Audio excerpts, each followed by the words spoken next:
نبی کی صلوات والسلام جب جنت کی سیر کی تو وہاں دیکھا کہ کچھ لوگ اللہ کے نور میں لپٹے ہوئے تھے۔ جنت میں دیکھا کچھ لوگ جو نور میں لپٹے ہوئے تھے، تو حضرت جبرائیل امین سے پوچھا کہ اے جبرائیل یہ کون لوگ ہیں؟ تو نبی کی صلی اللہ علیہ وسلم سے عرض کرتے ہیں کہ یا رسول اللہ صلی اللہ علیہ وسلم کہ یہ آپ کی امت کے لوگ ہیں، آپ کی امت کے لوگ ہیں، اور یہ 3 کام کرتے تھے۔ پہلا کام یہ کرتے تھے کہ مسجدوں کے ساتھ ان کا دل لگا ہوا تھا۔ دوسرا ان کا عمل یہ تھا کہ مسجد کی صفائی کا بڑا خیال رکھتے تھے، اور تیسرا عمل ان کا یہ تھا کہ ہر وقت ذکر الہی، ذکر مصطفیٰ مطلب کہ درود پاک پڑھتے تھے۔ تو بعض لوگ یہاں پہ کہتے جی حضرت جبرائیل امین سے پوچھا جی تو آپ نبی کی، تو یہ باتیں عشق کی ہیں۔ جیسے ایک فیکٹری کا مالک جاتا ہے تو انجینئر سے پوچھتا ہے کہ بھی بتاؤ مجھے، تو اس کا مطلب یہ نہیں کہ اس کو علم نہیں ہے، علم ہوتا ہے، لیکن بات کو چلانے کے لیے، بات کو آگے بڑھانے کے لیے، لوگوں کو بتانے کے لیے تو یہ پوچھا جاتا ہے۔ تو میرے آقا علیہ الصلوۃ والسلام مختار کل ہیں، ہر چیز کی خبر ہے۔ پیارے آقا علیہ الصلوۃ والسلام کا فرمان علی شان ہے کہ قیامت کا دن ہوگا اور کچھ امتیوں میرے جو ہیں وہ ان کو میں عہد کوثر سے پانی پلا رہا ہوں گا، اور کچھ لوگوں کو میں پانی دینا چاہوں گا، تو وہ فرشتے ان کو دھکیل کے پیچھے لے جائیں گے۔ جب پیچھے لے جائیں گے تو وہ کہیں گے یا رسول اللہ صلی اللہ علیہ وسلم آپ کو نہیں پتہ کہ آپ کے پیچھے سے انہوں نے کیا کیا کیا ہے۔ تو وہ جو بد عقیدہ لوگ ہیں وہ کہتے ہیں دیکھا جی یہ دیکھیں آپ نبی کی صلی اللہ علیہ وسلم کو تو غائب علم ہی نہیں تھا کہ انہوں نے کہا، فرشتوں نے کہا کہ جی آپ کو نہیں پتہ۔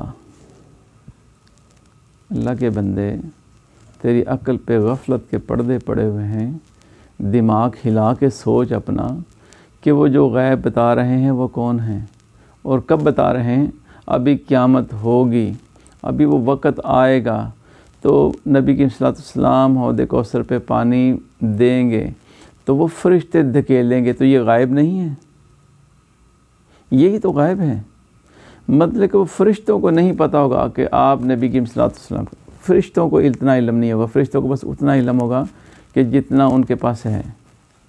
جیسے آدم علیہ السلام کا واقعہ ہر بندے کو پتہ ہے کہ اللہ تعالیٰ نے کہا کہ پوچھو میرے آدم سے، تو پوچھا تو کہنے لگا یا رب اللہ ہمارے پاس تو صرف اتنا علم ہے جتنا آپ نے ہمیں دیا۔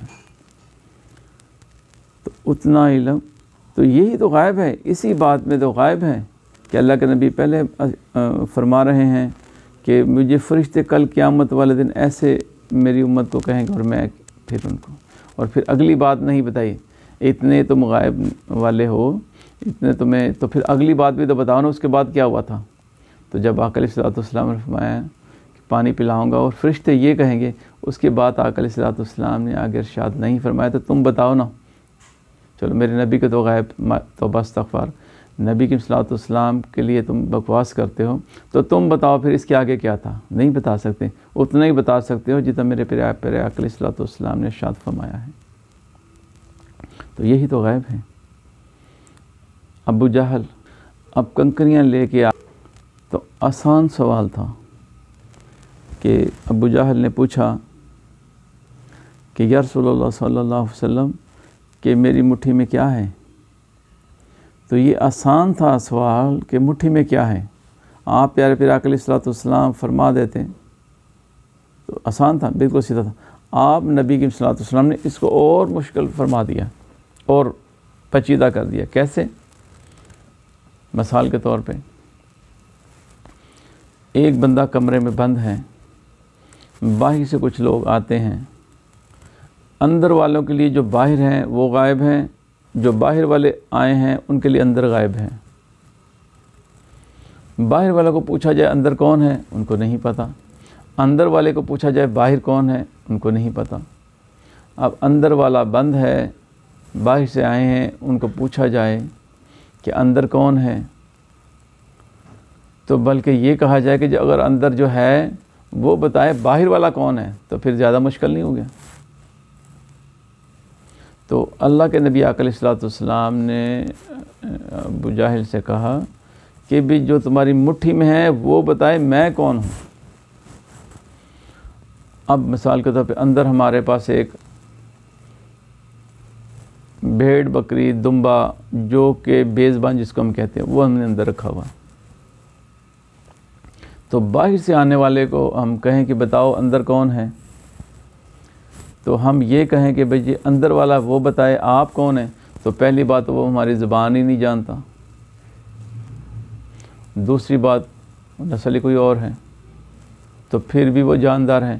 لیکن اگر ایسی چیز ہو کہ جو زبان بھی نہ جانتی ہو، سمجھتی نہ ہو، اس کا کچھ ایسا عمل ہی نہ ہو، تو وہ بتائے تو پھر کیسی بات ہے۔ تو ابو جہل نے کہا جی بتائیں، پھر بتائیں جو بھی بتانا چاہتے ہیں، یہ بتائیں یا بتائیں۔ تو اللہ کے آقا علیہ الصلوۃ والسلام پیارے مصطفیٰ صلی اللہ علیہ وسلم پہ صدقے قربان، آپ نبی کے الصلوۃ والسلام نے ان پتھروں کو، یہاں کوئی وحی نہیں ہے، یہاں کوئی وحی نہیں آئی کہ پیارے مصطفیٰ یہ فرما دیجئے۔ تو اللہ کے نبی مختار کل ہیں، جیسے ہمارے پیر و مرشد فرماتے ہیں کہ اللہ کے نبی مختار کل ہیں، جہاں جو چاہتے ہیں فرما دیتے ہیں اور وہ ہو جاتا ہے۔ وہی دین ہے، وہی حق ہے جو پیارے مصطفیٰ صلی اللہ علیہ وسلم کا فرمان علی شان ہے۔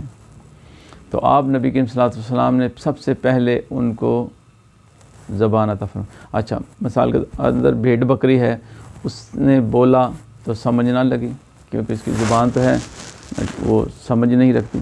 تو اللہ کے نبی آقا علیہ الصلوۃ والسلام نے اس کو سب سے پہلے تو دماغ عطا فرمایا، کیونکہ اگر کوئی اندر بندہ بھی ہوتا تو پاگل ہوتا تو اس کو کہتے باہر بتا، تو وہ نہ بتا سکتا، کیونکہ وہ تو پاگل ہے، خود اس کو سمجھ ہی نہیں، بول تو سکتا ہے لیکن بتا نہیں سکتا کیونکہ اس کا دماغ نہیں ہے۔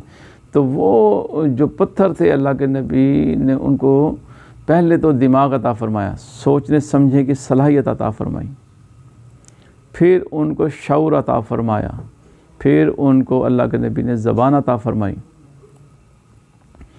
پھر اللہ کے نبی نے ان کو اتنا علم بخشا کہ وہ مٹھی کے باہر، جیسے بند دروازے کے باہر وہ دیکھ سکیں کہ میرے سامنے کون ہے۔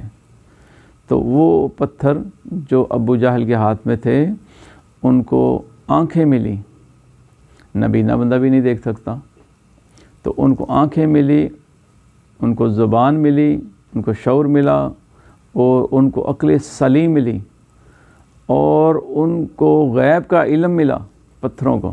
آپ تو کہتے میرے پیارے نبی کو غیب کا علم، وہ پتھروں کو غیب کا علم ملا، وہ تو مٹھی میں بند تھے، جیسے کمرے میں کوئی بند ہو تو اس کو کیا پتہ کہ باہر کون ہے۔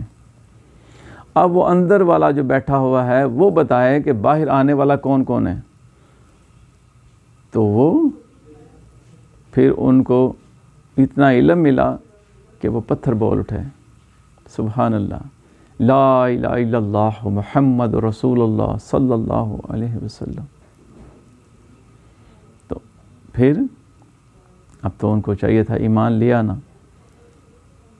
اب ایک اور بات یاد آ گئی، اب ابو جہل کو پتہ تھا کہ جو نبی ہوتے ہیں ان کے پاس غیب کا علم ہوتا ہے، تبھی تو وہ مٹھی میں پتھر بند کر کے لے کے آیا، کہ نبیوں کے پاس علم غائب ہوتا ہے، وہ اسی لیے پتھر لے کے آیا کہ جی بتائیں آپ، اگر بتا دیں گے تو آپ اللہ کے سچے نبی ہیں۔ کیونکہ اللہ نے ہدایت نہ دینا چاہی، اس لیے ان کو ہدایت نہ آئی، اور مثال قائم کر دی اللہ تعالیٰ نے۔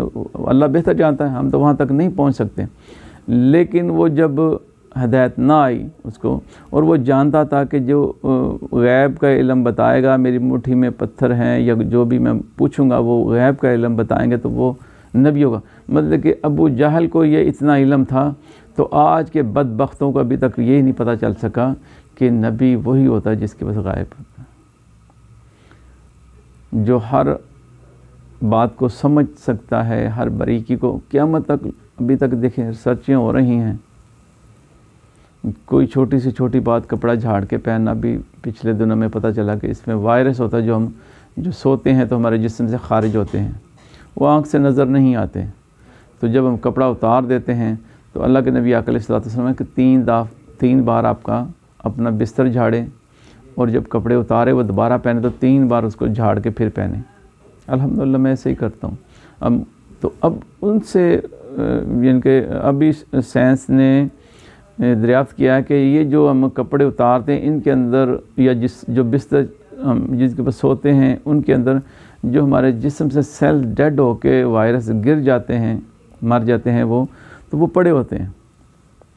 اگر دوبارہ ہم اس کو اسی وقت استعمال کر لیں یا اسی طرح ہی بستر میں گھس کے لیٹ جائیں تو ہمارے جسم کی ہیٹ سے پھر وہ زندہ ہو جاتے ہیں. تو یہ کون سا علم ہے؟ تو بد وقتوں سمجھ جاؤ کہ اللہ کے پیارے نبی آقا علیہ الصلوۃ والسلام سچے اور آخری نبی ہیں. تو اللہ تعالی ہمیں پیارے پیارے آقا علیہ الصلوۃ والسلام کی شان مبارکہ تو بہت بلند ہے، ان کے قدموں مبارکہ تک پہنچنے کی توفیق عطا فرمائے. اللہم صلی علی سیدنا و مولانا محمد بعدد کل ذکر الف الف مرہ. اللہ تعالی ہمیں ہدایت فرمائے اور عشق مصطفیٰ عطا فرمائے. پیارے پیارے آقا علیہ الصلوۃ والسلام سے عشق ہی سب کچھ ہے. السلام علیکم ورحمۃ اللہ وبرکاتہ.